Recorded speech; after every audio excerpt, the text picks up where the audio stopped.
See what we have here.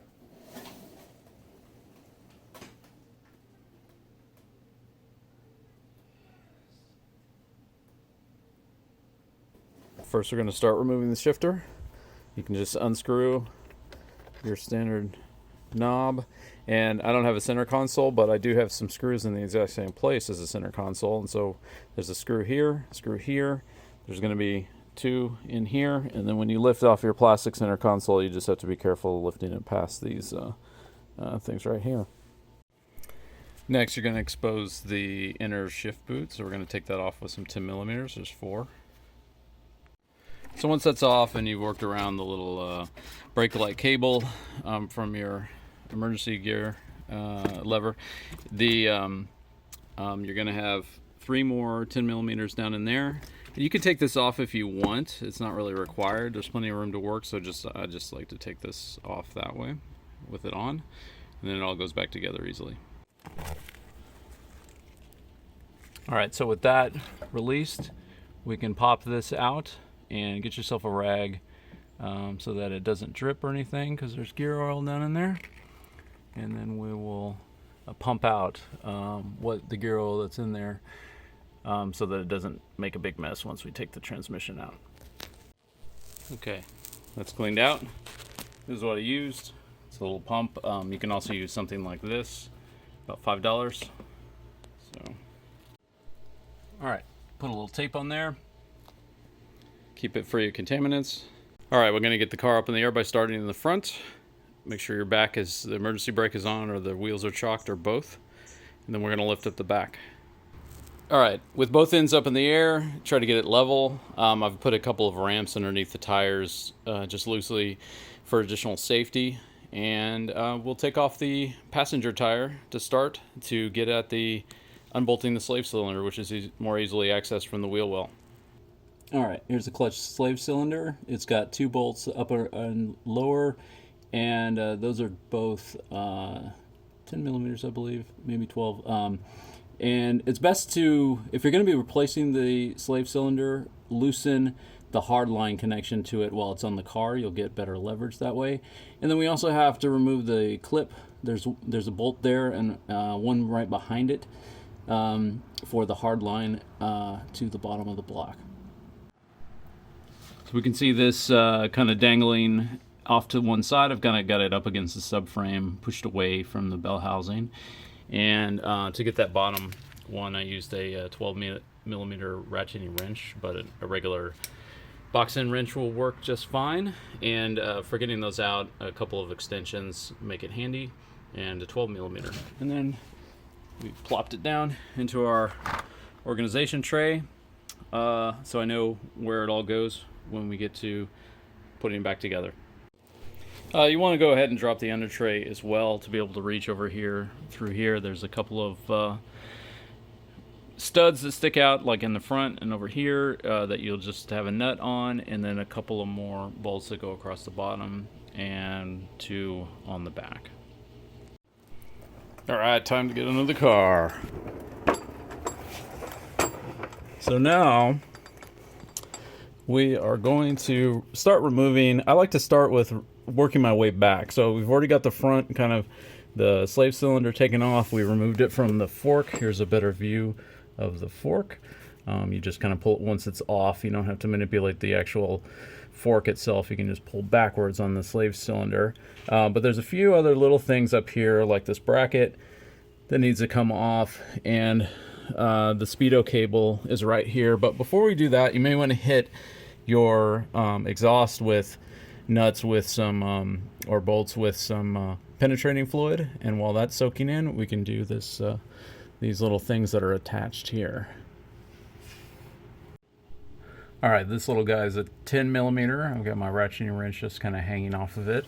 Also, here's a decent view of the clips for the wire for the neutral safety switch and the reverse switch.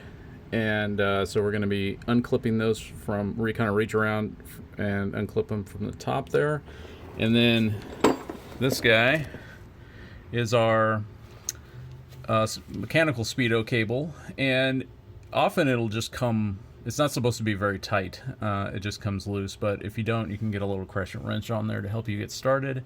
And after it's unscrewed, that little cap, it's really just a dust cap, then the speedo cable will pull out, and we will pull it through the PPF and tuck it away to the side.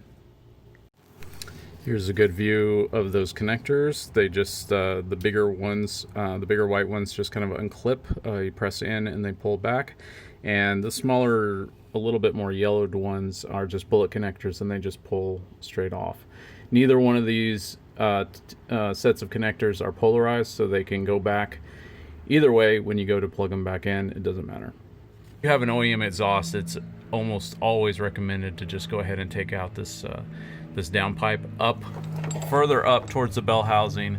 Up in there, you will see 3 bolts for the flange, where you can take that out, and then leaving the exhaust manifold connected to the block, just taking out that mid/downpipe, whatever they call it, and then you'll have a lot more room. Alright, that frees up a lot of space. I also dropped the back of my exhaust.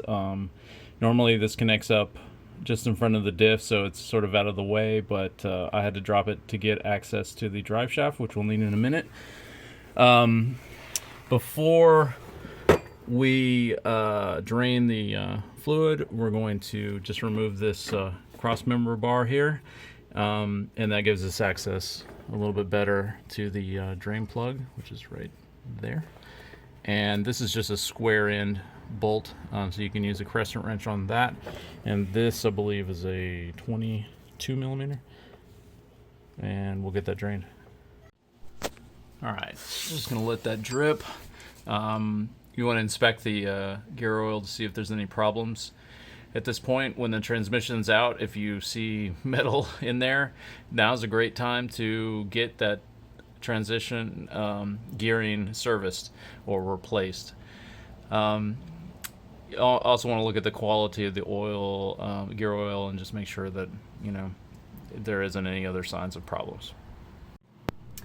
All right, so coming in from the side, we can take off our drive shaft. There are going to be 4 nuts. They're 14s. And if you have like an impact gun or something like that, you can just rotate it. Otherwise, you can pull the emergency brake to keep it steady, to do it with hand tools. And it's a good idea to mark one of the sides so that when it goes back on the exact same way. These are balanced, and so you want it to go back on, and that'll avoid having some kind of vibration issue later down the road. All right, the drive shaft just comes loose. You remove those 4 nuts and bolts, and then you pull backwards, and it just releases from the transmission. That's why we drain the transmission, because there's no seal on there, and the transmission fluid would just fall out. So what I've got here now is a jack to lightly just press up barely onto the back of the transmission. That relieves the pressure on the power plant frame, which is our next step to remove. Or to, in some cases you can get away with just pushing it aside, and we'll see about that.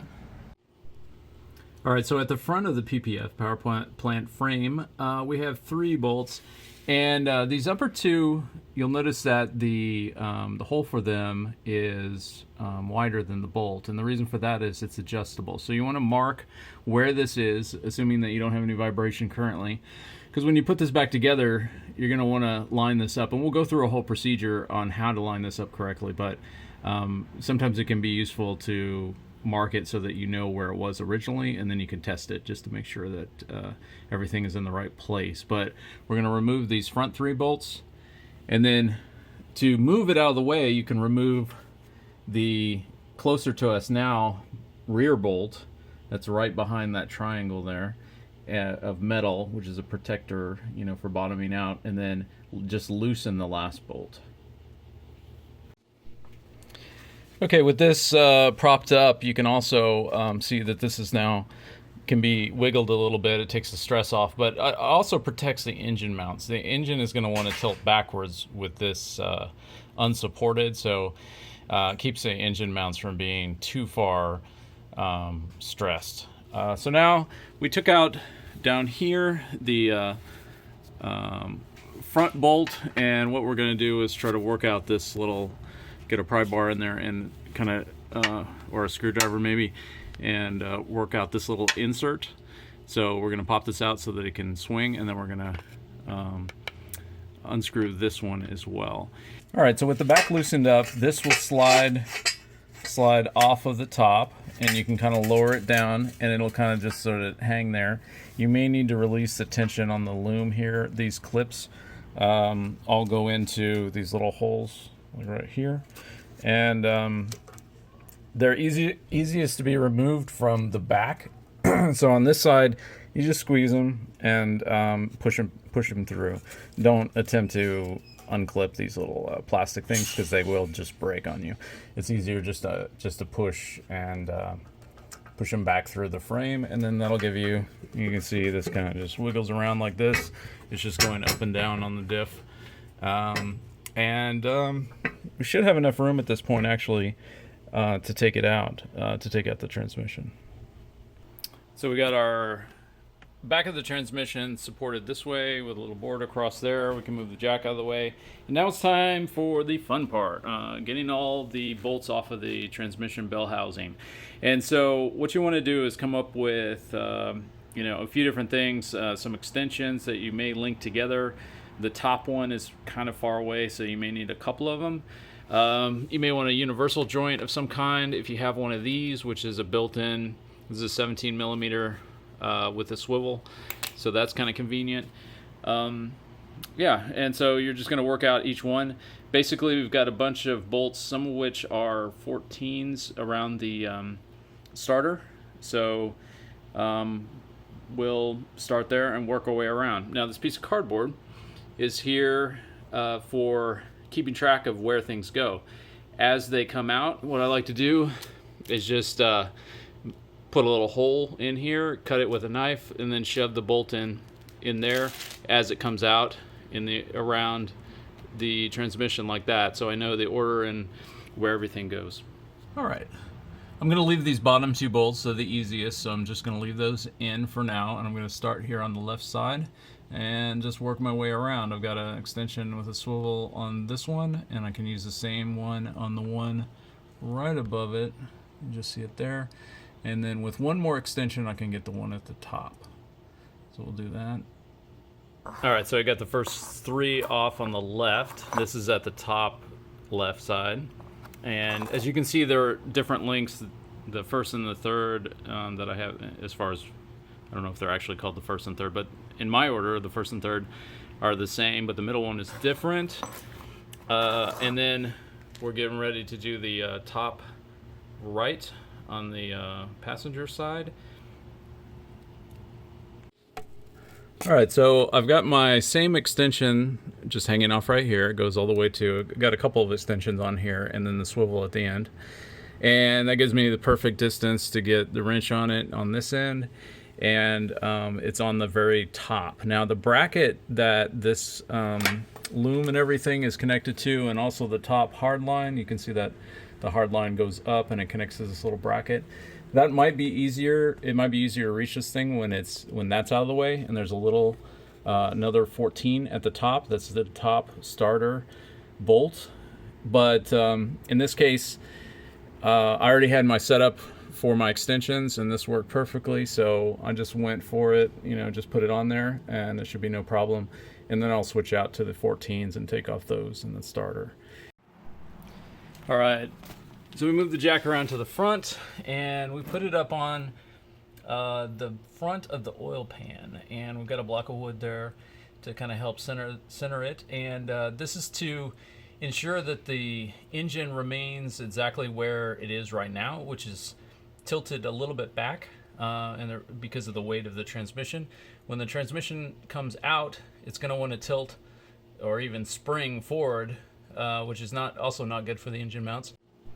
All right, this is my orientation. I've got everything but one bolt left to go. This is the bottom left. And as you can see, got everything. There's that one with the bracket there at the bottom. We've got 2 that are nutted and the various sizes and stuff. So if we keep from kicking this and scattering them all over the world, we will know exactly where they go back. All right, it's on its way down. If you have a little jack like this, you can get this for about, I want to say $60 with a coupon at Harbor Freight. So definitely worth it, especially if you're by yourself. This is a little bit finicky for me because of my exhaust, but at this point you should be able to drop it no problem. I still have the PPF attached, haven't taken that off yet, and I think I'm about just hanging up just a little bit on 2 little corners, so I should have it out in a minute. Once the transmission is out, you can look it over and perhaps give it a good cleaning. I sprayed it down with some brake clean. That's what that dribble is, not oil. And it was disgusting. Tons of oil, so that's indicative of a rear main seal problem. If you did see signs of, instead of splattered oil everywhere, like a single line that actually looks kind of like this, then that might be the seal for the transmission itself. There's a gasket in there and an O-ring, so you could replace that while this is open, but these typically last a really long time, so they don't usually fail. In the removal, I took the fork out and the throw-out bearing. The throw-out bearing is on the end and the fork is right there to press on the throw-out bearing, and it pivots on this little ball right there. There's a little wire clip that holds it in.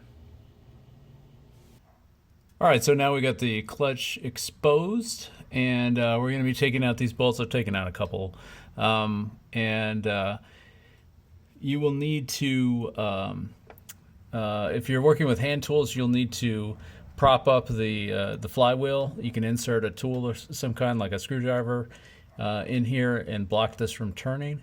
We'll take out the rest of these and get the clutch removed. Okay, so at this point, once the clutch and flywheel are off, you can inspect this area. Now, in my case, I needed to replace the rear main seal and also the seal. It's really an oil pan seal. In the Miata, there's a independent seal that's right underneath what's called the rear main seal holder. And so you'll see some small bolts, they're 10 millimeters around there. That can be taken off independently. And it turned out this is a whole interesting little process. So I made a separate video on that. So you can go check that out if you're interested in the rear main seal replacement and also gasket replacement process. But for now, we're going to get the new clutch out and get it assembled. All right, so these are the flywheel bolts. We want to clean them off very well because we're going to treat the threads with some blue thread locker and sealant. This is because the part that the flywheel bolts to does go straight through to the back of the head, and oil can pass through that. So the factory bolts come with a sealant. If you buy new ones, it'll have a sealant pre-applied. So we're just reusing the existing one. There's no problem with that. You just have to reapply sealant. So I like to clean it up with a few swipes of a wire brush. Doesn't take much. And I just put it in the vise just so that I know I'm getting everything and it's easy to do. All right, so now we can start getting our flywheel on, and what I like to do is just, because it can be kind of awkward, this is a brand new flywheel, it's a lot lighter than the stock, but either way it's going to be a little bit awkward. And so I like to just lift it into place and get a couple bolts in there finger tight, and then we can treat the other bolts with the blue Loctite, screw those in finger tight, take these out, put the blue Loctite on there, and put those back in, and then we'll torque them to spec. The spec on this is about 70 to 75 foot-pounds, so pretty beefy.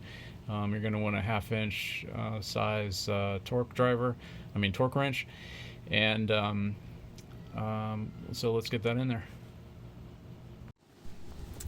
All right, so everything's in there and Loctited up. We got the sealant on there, and they're basically just finger tight at the moment, maybe a little bit more. And you want to use the counter, kind of a crosswise tightening pattern. Now, what I've got is a breaker bar on the front crank bolt. It's a 21 millimeter, and that will keep the crank from turning while you torque these down to about 70 to 75 foot-pounds. All right, so we got our flywheel all cleaned up. Came in with a microfiber. It sprayed a little bit liberally with some brake clean, and wiped it down with the microfiber, and then came in with a little bit more brake clean on the microfiber until it's like perfect, until there's just nothing on there. So sharper-eyed viewers among you may have noticed that something was missing from the last shot, the pilot bearing. Yeah, I forgot to put that in before I mounted the flywheel. I was so excited. It should slip in fairly easily. You can lubricate it with some all-purpose grease. And if that doesn't work, to help get it in an awkward position, take a can of compressed air and turn it upside down and spray it liberally. This will cool down the bearing and allow it to slide in. And you can tap it in with some sort of socket that's bigger than the size of the outer part of the bearing. Oopsie. So the SuperMiata clutch is and spring is packed up pretty neatly. Before you unscrew these little bolts holding this together with the cardboard, you may want to replace your gloves. You do not want to contaminate the actual clutch disc surface. All right, so we got our disc set on top of here. I gave this a quick wipe down as well. You want to wipe this down so there's nothing contaminating it. And as you can see, the part that sticks out, the side that's not flat, goes towards the pressure plate. So it's going to go in like this. And the flat side is going to go towards the flywheel. So on mine there was a sticker. If yours doesn't have that, then you can just remember that the flat side goes towards the flywheel, and we should be good. So now you can lift the clutch into place, and there are some pins on the flywheel that will hold it, and then you can get the bolts in lightly, kind of finger tight. And you'll get out your clutch alignment tool.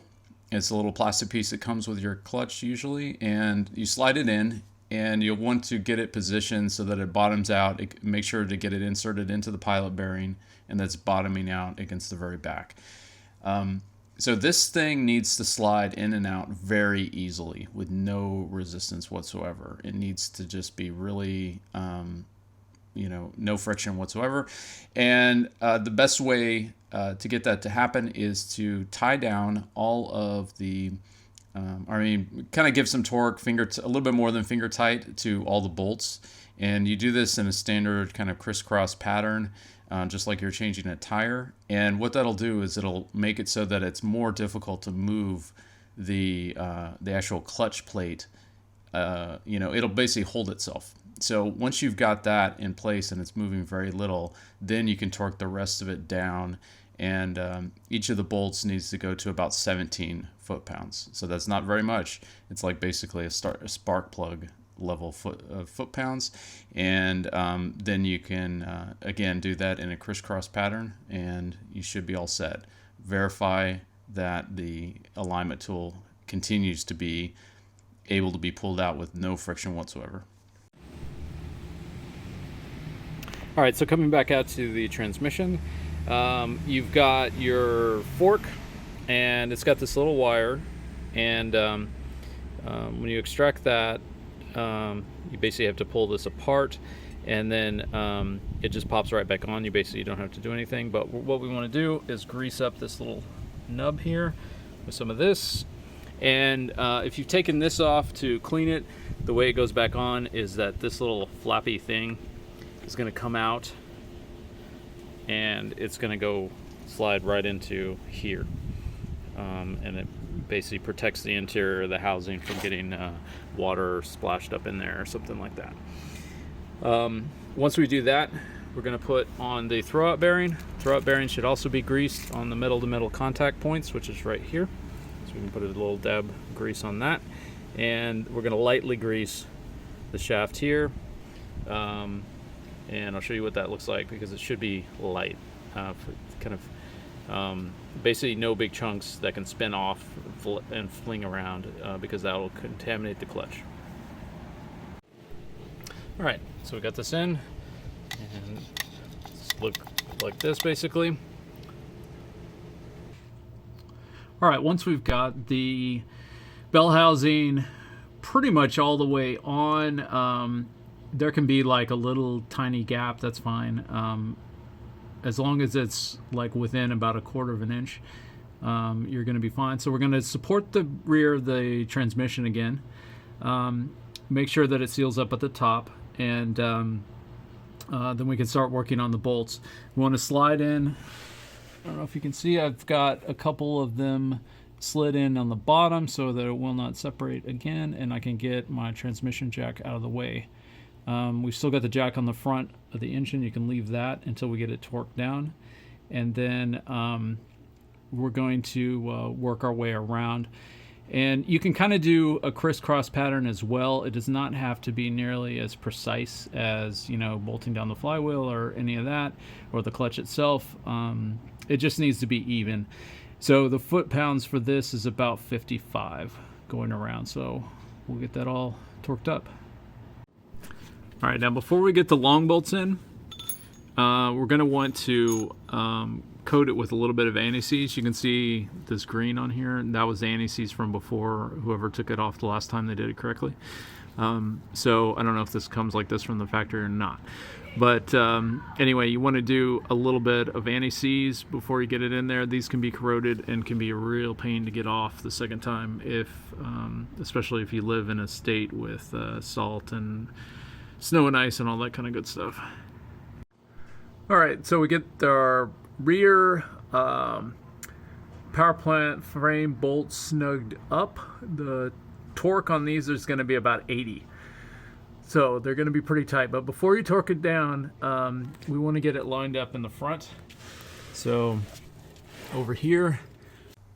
So you see where our paint marks are from before, and what we want to do is ensure that it goes back in alignment so that we don't get any vibrations. And the way you do that is you can use a straight edge to place it across the floor pan. The spec for this is actually against the frame rails, but in my case, my frame rails are kind of crushed in this position, so it's not going to work. But if you put a straight edge across right at the front bolt here, then what you should have is a distance between the floor pan and the PPF of about 10 millimeters plus or minus 5 millimeters. So it should be in that range. If you get in that range, then you won't have any vibration. The power plant frame will be aligned correctly. After filling up the transmission fluid, you put the shifter back in, and that uses the exact same transmission gear oil as what's used below. That works fine. And you'll be putting back on the 3 bolts for the shifter itself, and then the 4 bolts for the outer boot there. And then we'll be putting our console back together. Again, do not torque these down very far. They're very light. They're just tack welded nuts into the body, so they don't require much torque at all, and should be good. All right, folks, that will do it. We got the we did the first start, and no weird sounds. Clutch engagement was good. I did drive it around a little bit, and really I found the lightened flywheel to be pretty easy to deal with. Really not a problem at all, and so far so good. We got about a 500-mile break-in period, or about a week of daily driving, as recommended by SuperMiata. So we're going to do that before we can do any major skids, but It definitely is holding pretty well. You know, on accident, I spin the wheels because of the at first when going from a stop sign, not because I'm trying to, but because the flywheel's a little lighter, and so it does have a tendency to spin. And also I'm trying to not slip the clutch very much, so just engaging, that's the recommended practice. So we'll see how that goes, and may give a follow-up update in about 2 weeks to do kind of a review of the clutch and how it feels, you know, after it's broken in. So stay tuned for that. Thanks a lot, everybody. Catch you next time.